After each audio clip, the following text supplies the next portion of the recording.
Hello, Jason. It's Thursday, May 1st, and the results are in. Which results? Why, the results of the first round of the Stanley Cup Playoffs. And while they're not looking particularly good for either of us, they're definitely looking better for you than they are for me. Out of the 8 total matchups, I got 3 of the teams completely wrong, where you only got 2 wrong. And in terms of predicting the number of games for each matchup, I only got 1 right, and that's the one that involved my team, the Detroit Red Wings. A prediction which, while being correct, led to my team being eliminated from the Stanley Cup playoffs, so kinda bittersweet. But, of course, I'm going to suggest we stop thinking about the past. I mean, that's not important anymore, and instead, let's focus on the future. Time for round 2!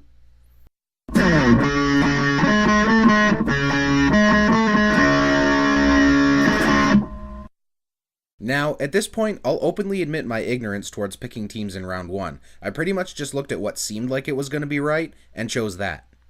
Aside from the matchup between Detroit and Boston, because I know a little bit about Detroit. But this round, I'm going all mathematical and having data to back up my selections, hence the pencil that you saw in my hand earlier.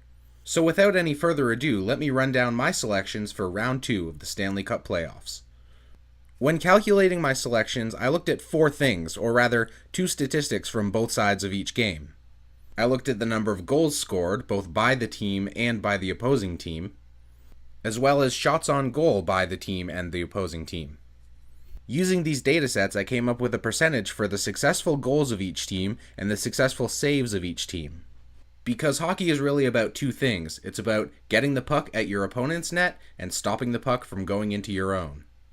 And so here are my findings. Matchup number 1, Los Angeles versus Anaheim.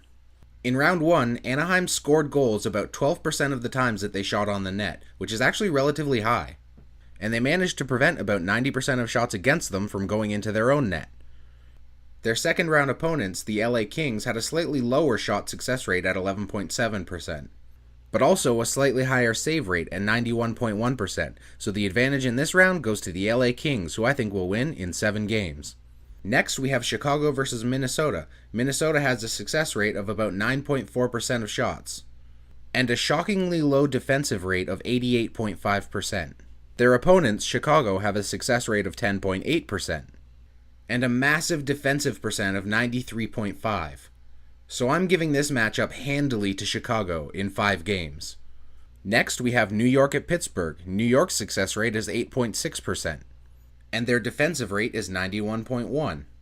Their opponents, Pittsburgh, have a 1% advantage with a 9.6% success rate, but also a 1.2% disadvantage in defense with only 89.9%.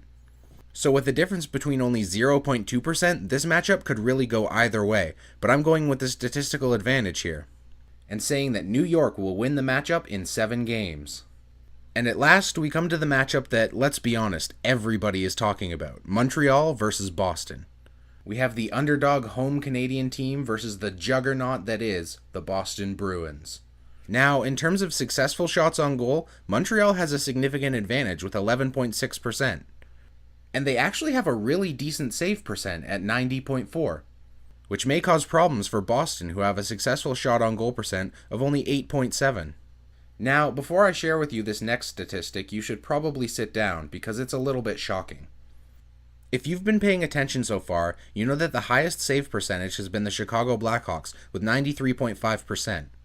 But Boston is about to blow that out of the water. I mean, we all know that Tuukka Rask is the best goalie in the league, but this is a huge jump. Because Tuukka Rask has been able to save 96.1% of shots against him. That's right, 96.1%. And so, despite their Game 1 loss tonight against Montreal, I have no option but to give the advantage to Boston, and I'm going to say that they're going to manage to come back and win in 6 games. And so, if my predictions are anything close to correct, we'll have a Final 4 of Boston versus New York, and Chicago versus LA. And now for some challenge progress, but first, a word of advice. If it's raining heavily, do not go running. It will not end well. You will want to die. So, like a fool, I decided to go running last night while it was raining, and I got drenched, and my clothes became about 20 pounds heavier. Despite this, I managed to run more than 2.6 miles, so you can imagine that by the time I got home, I was really tired. Like, sit down for 5 minutes and fall asleep tired. And so, from my perspective, I think those 2.6 miles will be the hardest ones I'll run this entire year. And along with that 2.6 miles, I ran 1.15 miles that morning, and 2 point something miles the night before. I don't remember the exact number. But I do remember that the exact number of miles I've now run is 51.5, which means I've broken the 10% barrier. Hooray! We're only a third of the way through the year. And now, onto Battleship. I only have one thing to say about your attack on E9. And that's nein. As in the German word for no, as in your shot was a miss. And I'm hoping to maintain my lucky streak by following the pattern that I've been going through for the past couple of shots, and attack C2. Which just leaves the tri-language word of the day, which, in honor of my run last night, is going to be rain. Which in French is pluie. In Italian is pioggia. And in German is Regen.